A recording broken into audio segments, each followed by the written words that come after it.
insane damage. That's what you're getting with a unit like Nyx. And this is just an absolute sham showcase queen.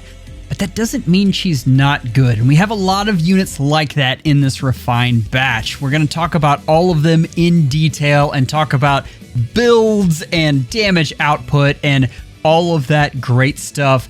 First off, though, Nyx herself. You've made a grave mistake. Here's the weapon and refine in all of its glory, but we need to look at the stat line and how everything is allotted. First off, you're going to be replacing the entire kit. That's going to be the theme with almost every refine you get, but that is definitely the theme here. And then you have high attack, high speed, low defense, low res. That is important because the way this unit wants to function is a lot of true damage. One of the ways you can get that is through high res and then things like Havoc. That's not going to be possible with this, so we're going to want to double down on all of that wonderful attack and speed. Let's look at the refine itself though, and this is Gnunga Gap, and we get speed +3. Start of turn to unit and allies within 2 spaces, you grant attack speed +6, Anathema, and null follow-up. Anathema is very good for one thing, and that is an interesting piece there that we're going to talk about, but all of this is decent. Start of combat, if HP is greater than or equal to 25%, you get a bonus equal to attack speed plus 10% of speed plus 12, because we wanted to make things that confusing. Whenever you're looking at these, if you want a rough order of magnitude estimation of what this is going to be, just assume the stat gets to 100 and make it 10.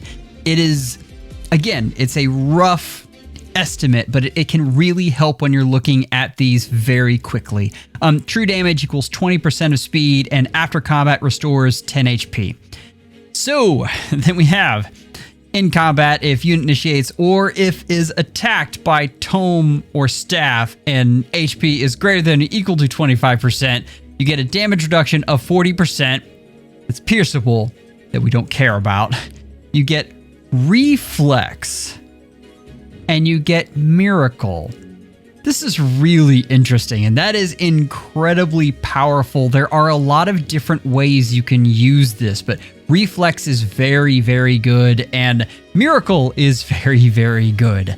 Let's look at the max invest build. I've decided the way I want to structure these is that we're going to show the max invest, we're going to show the stats with it, and we're going to talk about ways you can make this cheaper and whether that's worth it or not. So there are a ton of ways to build this unit. I think I like this one best. So this is Lagoo's Loyalty, which, remember, you don't get all of its benefits if you're using this unit as player phase. And this unit really does want to be player phase. If you're tanking staves and tomes, it's not where the meta is right now. If it would have included bows, then this would have been a different conversation. But as it stands right now, this really is a player phase unit. We're doubling down on the damage reduction in Ice Wall with that 40% there. That also boosts off of res, which at 38 isn't terrible, but at max invest, that doesn't look too bad. And then we have Slice with Sparrow, Lagoo's Loyalty, which gives you the special jumping, so that makes sure that you get that Ice Wall off nicely. And then Pulse on Blades, which also helps with the special jumping as well. And of course, Speed Res Finish 3, which gives you just a little bit more of that true damage, as well as a few stats there. So remember, because of the way this unit works, you're going to want high speed. There are pieces in this that you want high res, and I think this build delivers that when you have her at +10 and +25 flowers. We're going to get into the damage analysis on this, but please understand there are a lot of different ways you can get to this same point. This is one of the rare cases where I could have shown probably 3 different builds that do the exact same thing. I thought Lagoo's Loyalty was neat and provided some extra bulk, which I liked, that Resonance didn't. But there is a case to be made that if this unit gets hit back in any capacity and they get through Miracle, then you are gone anyway. So keep that in mind. There are all kinds of plus and minuses to this, but you'll see, and I've already seen a ton of different types of builds on this. The concept is the same. You're hitting in, the opposing unit will hit you back. When you hit them again, you want to first have survived, get through that miracle. You want to proc your special to where you are upping the amount of boost damage that Reflex already gives you. And then just get as much true damage from this unit as possible onto the opponent. Let's look at what we've got here. So this is the damage analysis. True damage of 21. And that is not amazing, but it is something. The real thing you're going to want to look at is that boosted damage. And for the way Reflex is set up, this scale is okay. The problem is with boosted damage, it's so dependent on your opponent when you're talking about Reflex. It isn't this thing that's dependent solely on your res or anything like that. If Black Knight hits you back solidly with all of his force, there's going to be a higher amount of boosted damage, whereas if Riss hits you, then there wouldn't be a whole lot going back there. Flat DR of 11 means that this unit doesn't have a lot of survivability and is going to be depending mostly on that miracle. What that means is units that have the Erica ring equipped are going to be a huge problem for this unit. So keep that in mind. You also see, I didn't mention it, but you also have Lin Ring, which is fairly nice on this unit. But let's move on to what we've got here. So here are our two builds, and we have the Max Invest build, and the question is, what are you giving up by going budget? And we've got Astra, Life and Death 4, Occultist Strike, Times Pulse 3, and Attack Speed Finish 3. And honestly, for this unit, I don't think you're giving up a whole lot. Most of what this unit wants to do doesn't involve all of the extra true damage. It involves trying as hard as you possibly can to get the boosted damage going. If you look back at the other chart, even with giving these other things here, we only got up to a true damage of 21, which is not excessive. The Astra there is just... it is probably the best way to maximize damage anyway over the ice wall, but the extra survivability ice wall gives you is incredibly nice and allows you to reflect more damage. So I do like that quite a bit. But again, the big point of this is to increase the boosted damage as much as possible. And I think you get that with the budget build here. The Max Invest is a lot of fun though, and if you're a fan of this unit, I think this is absolutely a way to go. But I mean, it is a lot cheaper to do the budget build, and I think you're going to have just as much fun. But I am never going to tell you not to spend on your favorites. I think that is a good way to play this game. We're actually at the point in the store where we're starting to collect a lot of different designs. I'm showing them all up here. These are all the sticker forms of them, and they're on t-shirts and mugs and everything else. Go check them out. The link is above my head and in the description, but let's get back to the episode. You're going to die. Next up is Katarina, and this unit sets an interesting precedent that I really want to delve into just a little bit. But first we need to look at the stat line. This is going to have, so this is high attack, high speed, relatively low defense, and pretty low res. And flyers have less BST, so also pretty low HP as well. The kit we talked about is just going to have to be completely gutted. You can't really even tell what exactly they were going for with that. At the time, they didn't make very cohesive kits. Let's look at Fel Flambeau, though, and what we have. So we have Canto remaining, minimum of 1. Start of turn on closest foes and foes within 2 spaces. You get Speed Res -7, Panic, and Share Spoils Plus. So the reason I like this so much is because this is a rare status that they're allowing a Refine to get. And we do have a history of that, but I always enjoy it when it happens. A couple things though. This is at the start of turn. There are good things and bad things about this.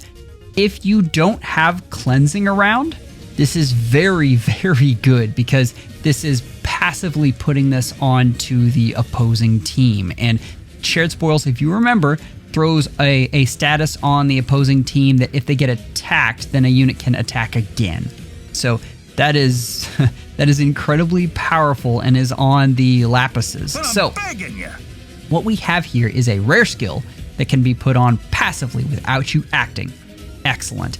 Problem is, We have a ton of cleansers out there right now. We have Freyr in both seasons of AR. We have Hother in Anima season. We have Micaiah and Celine and all of these other things, that other units that cleanse these penalties. So that is a downside, but this is still really neat and I like having it on there.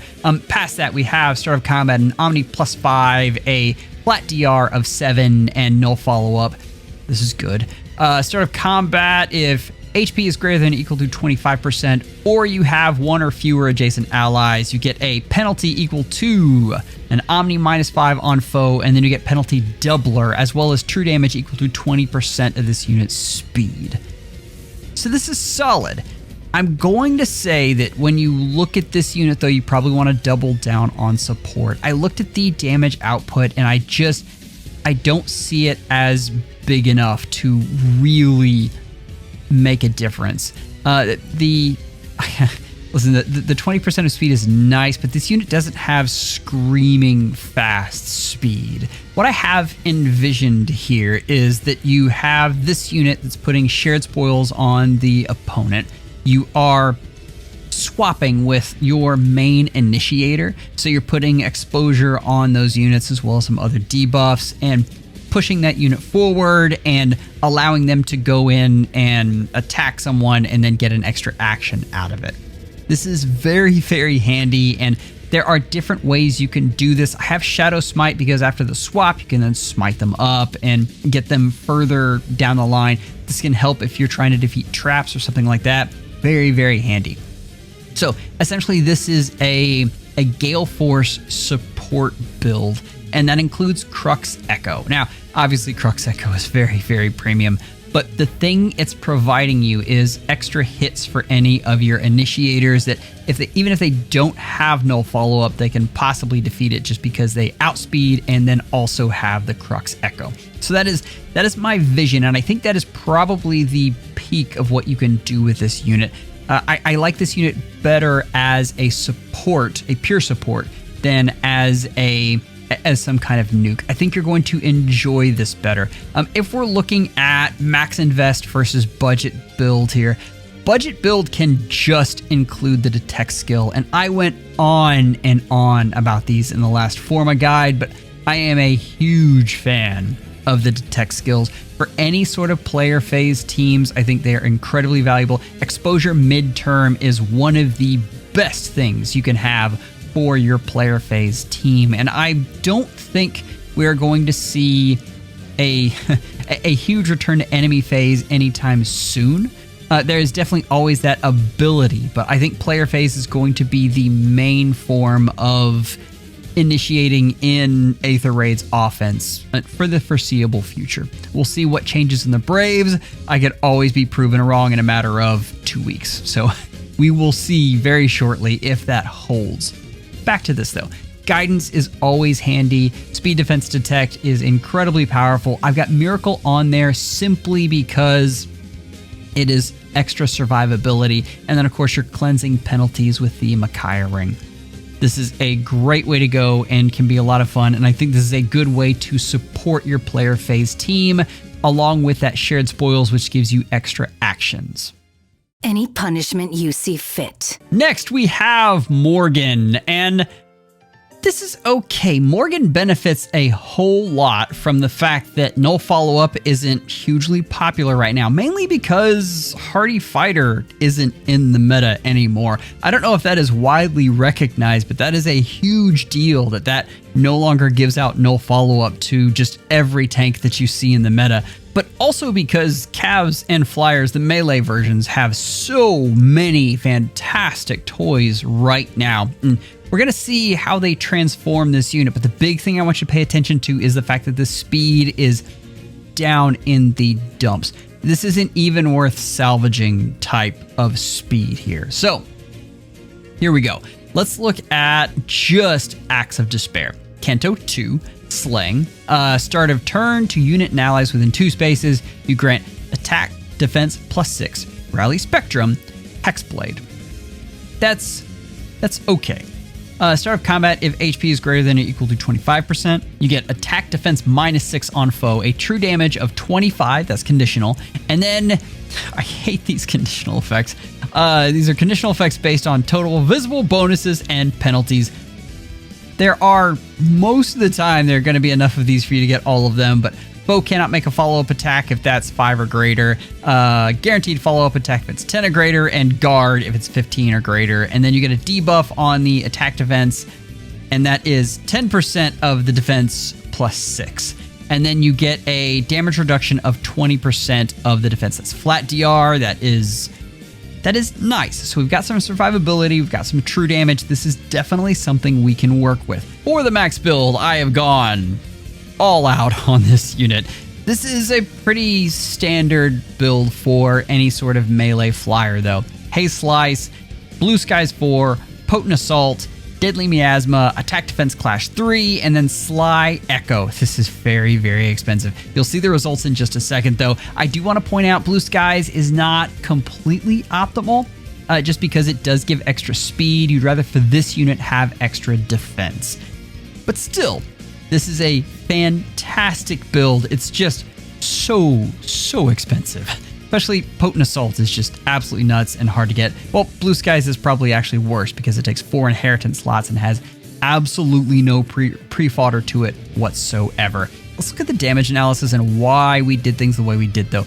A true damage of 53 is really nice. That is fantastic for this unit, and I was pleasantly surprised because the Refine itself isn't amazing, but you just get so many toys, and it does provide you a base amount of true damage. A boosted damage of 32 is just not great. You're really going to be relying on that 53 true damage, and then a flat DR of 23 is a little bit meh, but it's workable from what you have. So we kind of have a baseline. This is what you're going for. For this unit, you're really doubling down on true damage, and you get a little bit of flat DR. What we end up with, we have the max invest that we just talked about if we're going with the budget build. And here's where I figure out one expensive thing and throw it in there, but Potent Assault is it for this. And I think that is the thing that will make this unit better. Just flat out. What I have to point out is that using the Erica ring here means that your mobility is limited. And that is a big deal. I talk a lot about true damage and flat DR and boosted damage, but if you can't get it there, then that is an issue. And you have doubled down on trying to do as much damage as possible with this unit without actually considering how to get the unit closer in. For that, you're going to need something like the build that we just saw with Katarina and having swap and then smite in. But keep in mind that doesn't maximize things like Clash. Another way you could do this is just simply having Pathfinder, which is available more so than people think. Keep in mind you're going to have to come up with some way to compensate for that. But I do think you're going to get a lot of the same goodness out of this budget build as long as you can proc Ignis. I think that boosts up your boosted damage by, 42 defense is nice, and 80% of that is 30 extra boosted damage. That is a good way to go, and I think that's a fun way to use this unit, really capitalize on what this unit has. Just understand that I have Clash skills on there, and you're going to have to come up with some way to make this unit move a lot of spaces. If you can't do that, then the attack defense catch skill is a very budget way to go and something that you can place in there in its place. Potent Assault though is, because of what it does right now and because of how this unit is kind of relying on true damage, it is irreplaceable and it is very hard to get around. You could possibly go with like a momentum and then really double down on Ignis, but I don't think Ignis is big enough that it's going to, 42 defense is not going to be something that drives how this unit works. So for this unit, I'm going to unfortunately say that if you love this unit, you're going to have to push more towards the max invest build if you want them to be usable in all of the different modes. So just understand that this unit takes a lot of love. Money well spent. Next, we have Farina, and Farina is tough. This one was harder than the others for sure. The place where Farina is benefited is, again, all of the toys that flyers have gotten. So that in itself is nice. But if you notice, the stat line as opposed to the other units is not as min-maxed. We do have decent amounts of defense res and then lower speed and lower attack. So that stings just a little bit. But let's look at this weapon. So I had a longer version of this, and what I considered, it maxes out, like the effects max out at 5 flowers, and if you're using this unit, you've got 5 flowers. Like, that is, please, like, just that if you don't have 5 flowers to give this unit, you shouldn't even bother. Like, that's the unfortunate truth of this. So I'd consider that the baseline. But we do get Slaying, Canto 2. You get an Omni plus 12 in combat. You get null bonuses, so a lull effect. You get true damage of 25, a flat DR of 7, and for foes in 3 rows and 3 columns, you get a penalty of attack speed defense minus 5 and DR piercing of 50%, which, I mean, as a drive effect is not too bad, like, especially flinging it that far, but it's not... Well, I mean, you're looking at this. Like, this is a very, very basic weapon. I just heard someone say that bad refines are just basically arcane weapons. I don't know that I completely agree with that, but in this case, it's pretty true. So let's look at the max invest build, and this is going to look oh so familiar because this is kind of the way you build these units right now. You got Haze Slice, Blue Skies 4, Potent Assault, Deadly Miasma, Attack Speed Clash 3, Sly Echo, and then the Erica Ring. So that is really what you're going for with this unit. It is tried and true. It really doubles down on true damage, and that is a great way to kill things right now. The difference between this unit and what we had with Morgan is that this unit isn't as min-maxed, and the weapon isn't as well made for that. What we end up with the damage analysis is a true damage of 43, boosted damage of 31, and a flat DR of 7. So really just lower in every single category, which is unfortunate. I always thought this was a neat gimmick. I just felt like they kind of chickened out. Like they stopped at 5 flowers when they should have gone on to 10. And maybe not doubled the effect at 10, but continued to give you more for the more flowers. Basically saying the older this unit gets, the better it becomes. And I think that is a neat idea. They just never really steered into it. If we're looking at budget versus max invest, it's gonna be a lot of the same story. And the first thing, in case you just skipped right here, I have to talk about the clash skills. This unit doesn't have an innate way of getting the 4 movement that you really want from clash. So right off the bat, that is an issue that you're going to have to solve some way. And if that isn't something you can solve, then attack speed catch is probably your better way to go. And you do have an innate ability to debuff the enemy. And so that all of that stuff goes nicely in there. And those are very, very budget skills right now. Potent Assault is my one expensive thing, and it is just irreplaceable right now. Past that, you have Astra as the special, Erica Ring to hit twice, and Deadly Miasma is just the best way to get damage out of a melee flyer right now. So, unfortunately, I'm going to say the same thing about Morgan. This is a huge hit to how this unit works. This unit is already skating on the edge, and so if you're going to really double down on this unit, then you almost have to max invest. You can leave off Sly Echo. That is very hard to get right now. The rest of this at least is something that you can pull off, like Blue Skies and Potent Assault. Generally, you can pull that off of one unit. Deadly Miasmas and the Co's, as well as Haze Slice. Sly Echo is tough, but again, every little bit helps with these units, unfortunately, and it's hard to revamp them, and this is a good way to do it. Ambition blinds you!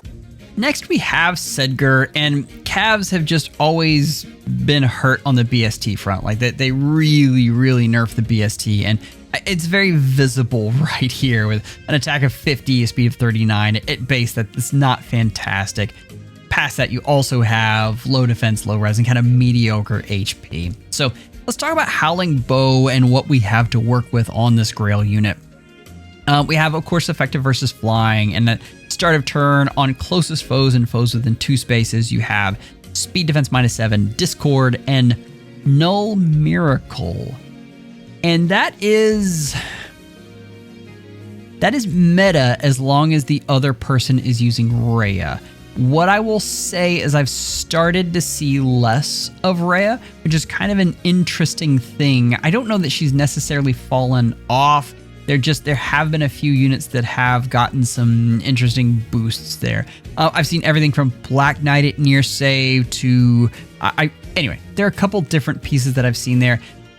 That being said, Rhea is still very much a part of the meta, and so for now, Null Miracle is incredibly powerful all on its own if it doesn't get cleansed. Start of the turn effects are kind of hurting that way. There is, if you look at the priority list, I don't have it in front of me, but you can get enough other priority skills so that Null Miracle doesn't get bumped off by the 2 cleanse folks, like Hother, Saline, and Micaiah.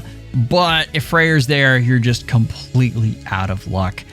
Past that, you get Start of Combat and Omni +5, a flat DR of 7, and Null Follow-Up. And then in combat, if you initiates or is within 2 spaces of an ally, you get an Omni +5, a Null bonus to speed and defense, true damage 20%, and a special cooldown +1 per attack. And they have really been doubling down on the special acceleration lately, which is weird. I'm a little bit surprised by it, but they seem to think that it's very good. I think they're trying to bring back specials and how they do damage, and that is why this has suddenly become popular with IS.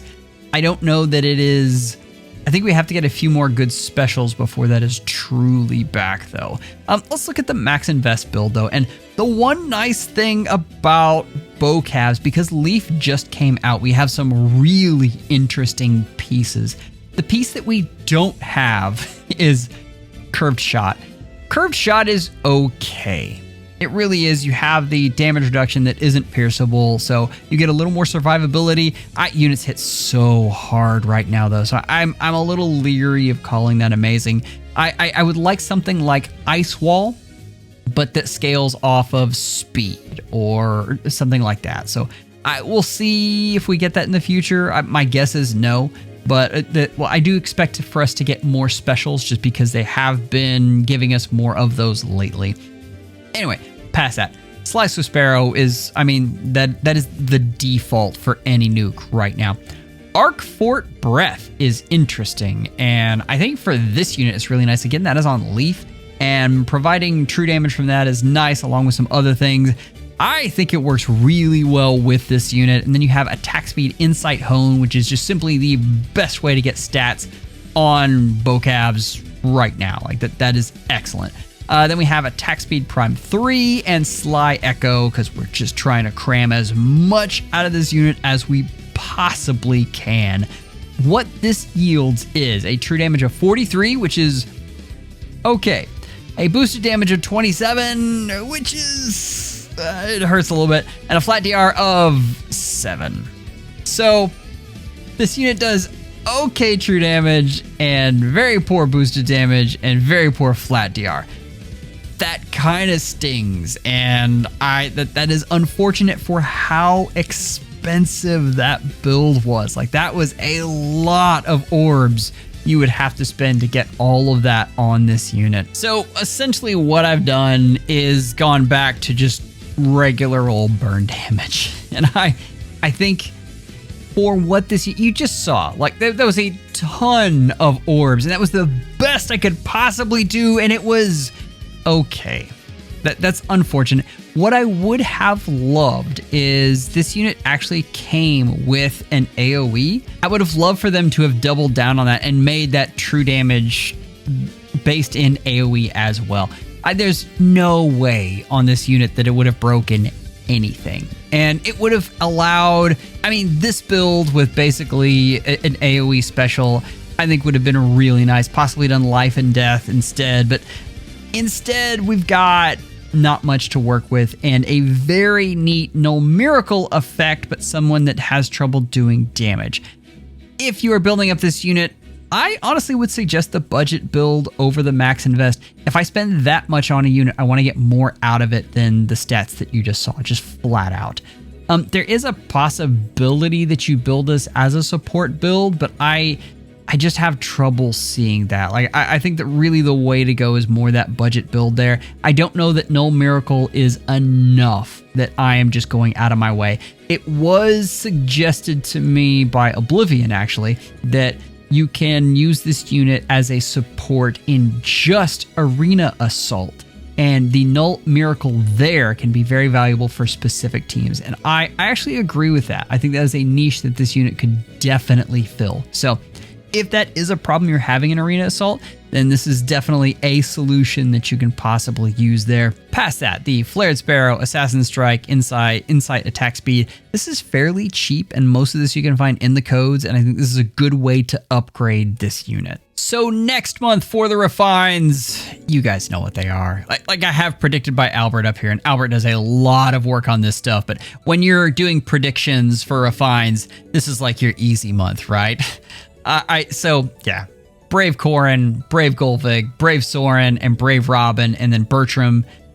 That is going to be a really fun batch. I think we're going to have a lot of good stuff come out of that, and I am anxiously waiting how exactly that turns out, and we shall see very shortly. This generation of units is just almost come to a close. This is the last banner of that, and if you would like to look at the top 5 worst that we got from the past year, those are very fun videos to make. I'm leaving the link right here. Members, you are amazing. Thank you for all that you do. Take care and schedule an appointment with your FEHologist real soon.